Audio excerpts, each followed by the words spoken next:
Hello students, welcome to ePhysics. Students, in this video we will be discussing about congruency. Now students, what do this word congruence mean? Congruence means student, if we have any two objects, suppose, let's start with the examples, any two pages of a copy, any two pages of a copy, okay? Now what happens when you know, overlap the first page with the second page of the same copy, you will see that the copy which is overlapping is completely hiding the page which is overlapping is completely hiding the other page. And you can see in the other example like two keys of a log. Okay, now what is similar in these two cases, students? Here let us consider we have a lock like this, a key like this, okay, and the other key of the same shape and same size. Okay, now then we say that the keys are congruent if both the keys are of same shape and are of same size. For example, if you have a lock in your home, when you see the two keys of same lock are the example of congruent figures.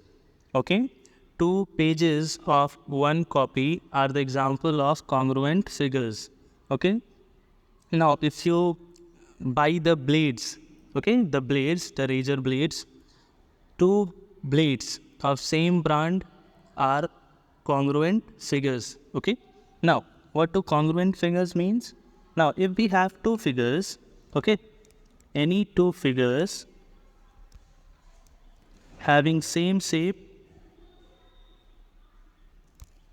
having same shape and same size, okay, if any two figures have same shape and same size, then we say that the two figures are congruent.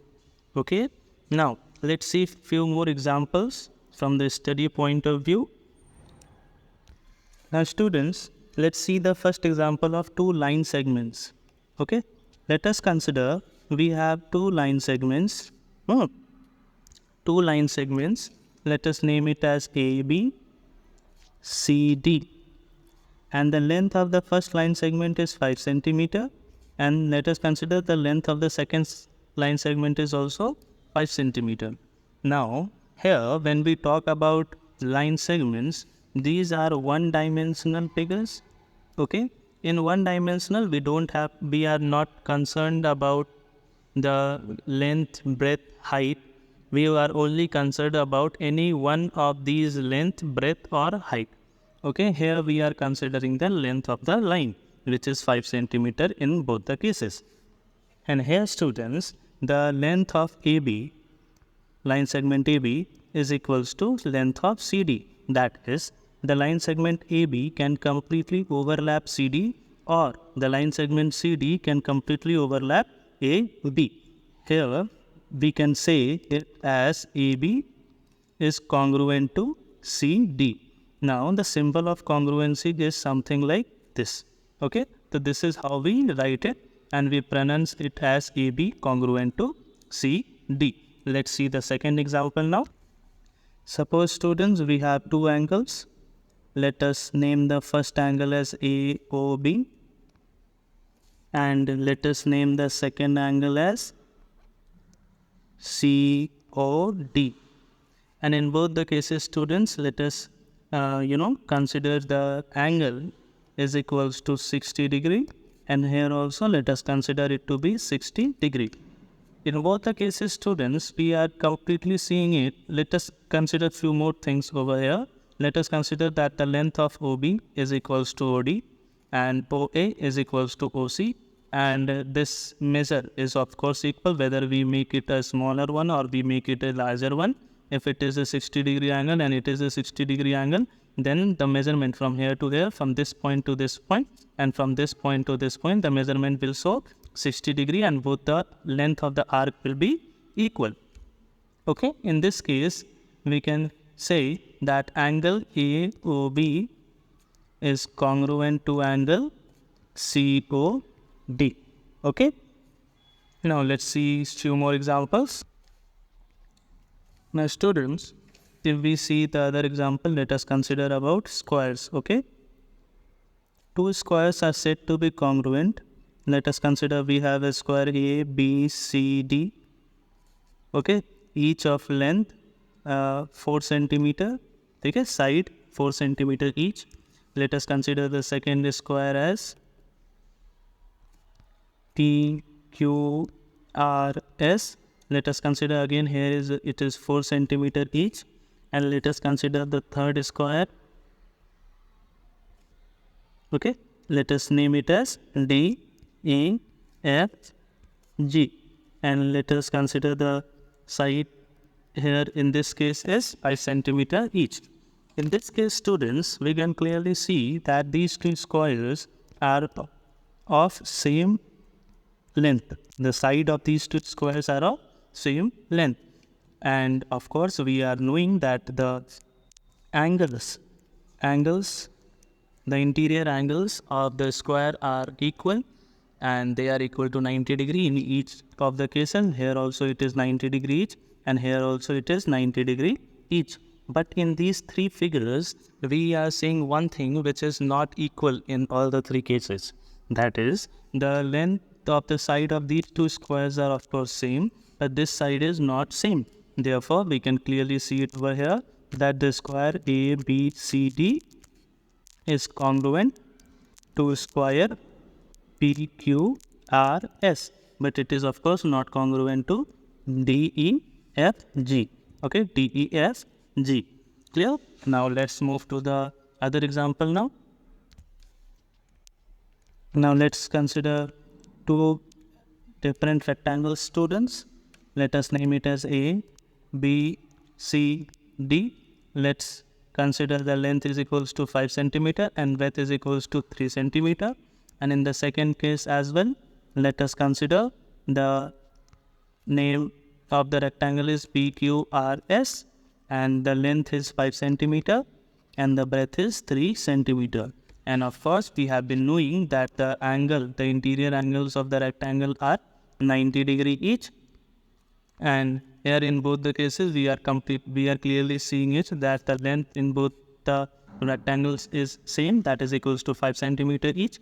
And here in the breadth in both the cases is also same, that is 3 centimeter each. Therefore, we can clearly see it that triangle ABCD will completely overlap triangle PQRS. So we can write it as triangle ABCD is congruent to rectangle ABCD is congruent to rectangle PQRS. Now let's move to the other example now. Now let's see the example of circle, student. Okay. Now if we have two circles, okay, if we have two circles and the radius of the first circle, let us consider is 3 centimeter, and the radius of the second circle, let us consider here also it is 3 centimeter. Let us name it as circle 2 and let us name it as circle 1. In here in the screen we can see, students, though I have made this blue colored circle as a smaller one, but it is not like that. We have considered the radius as same. Okay, here let us consider the center is O, and here let us consider the center is P. Okay, the center, okay, this one is P. Now the name of this second circle is circle 2 with radius 3 with center P and radius 3 centimeter. Okay, and the name of this circle is circle 1, radius 3 and center O. Okay, here students, since the radius of both the circles are same, we can clearly see that both the circles can overlap each other completely. Therefore, we can clearly say it as circle C1 is congruent to circle C2. Now these are the few example students that we were supposed to study, but the main part, the main thing related to the video is we will be discussing about the congruency of triangle. That is important from the study point of view. So let's move to the triangle part now. Now students, when we talk about the congruency of triangles, we are concerned about 4 different cases. By 4 different cases, we can prove 2 triangles to be congruent. The first case is known as side, which is in short written as SSS. Clear?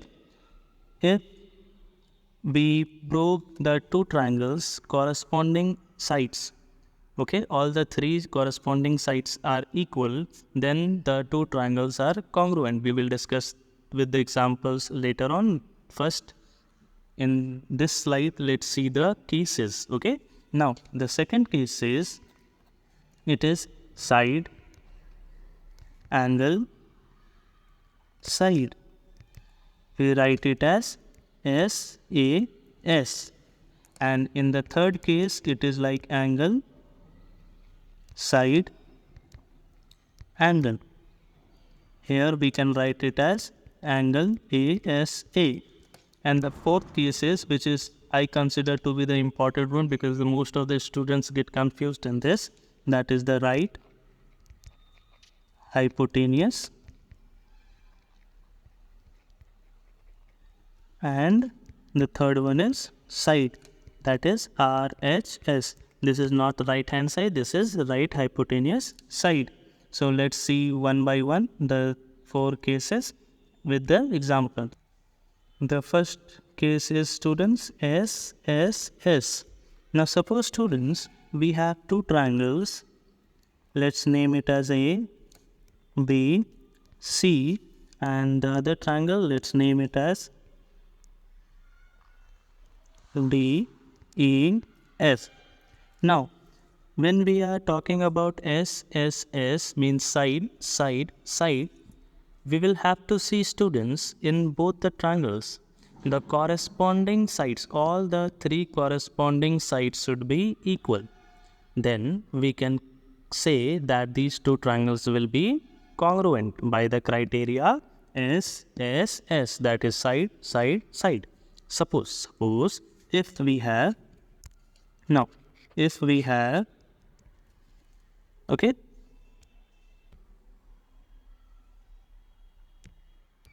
now here students, if we see the left side of this triangle AB is equals to the left side of this triangle, that is DE, and the bottom of this triangle, that is BC, is equals to the bottom of this triangle, that is EN, and the right side of this triangle, that is AC, is equal to the right side of this triangle, that is DF. Then we can clearly see it over here that the corresponding side of both the triangles are equal. Therefore, we can say that triangle ABC completely overlaps triangle DEF. Okay, and we can write it as triangle ABC is congruent to triangle DEF by the criteria SSS. Now let's see or move to the second case now. In the second case students, we were studying about SAS. Suppose we have a triangle again, let us consider it as A, B, C, and let's name the other triangle as D, E, F. Now suppose students, any of the 2 sides of these 2 triangles, any of the 2 corresponding sides, let us consider this AB is equals to DE and AC is equals to DF. Okay, if AB is equals to DE and the next thing AC is equals to DF. Here in the criteria students, we are writing S, and between these 2 sides we have the angle. Here also we have S, And in this figure also we have S, S, and between these two sides we have an angle, that is this one, and here we have this one. So in SAS criteria, we have to see if two corresponding sides of the triangles are equal and the angle made or formed between these two corresponding sides are also equal. That is, if angle A in this case is equal to angle D in this case, then we can say that these two triangles will overlap each other.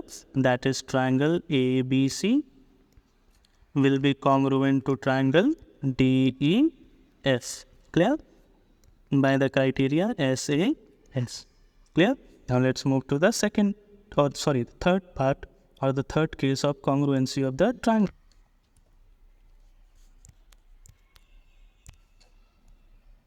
The third case is, students, ASA. Now let's consider we have the first triangle A, B, C. We have the second triangle D, E, F. Okay.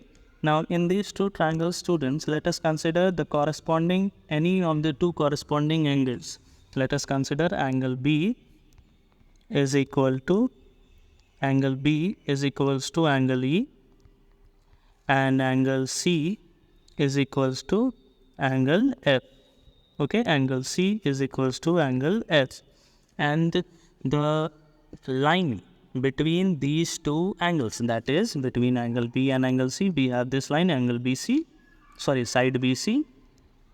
And between angle E and angle F, we have this side, that is side EF. Okay, here, students, we can clearly see we have two angles, and between two angles we have one side, that is BC equals to EF. Okay, therefore we can write it as, this is A, this is S, this is K. Here also this is A, this is S, this is K.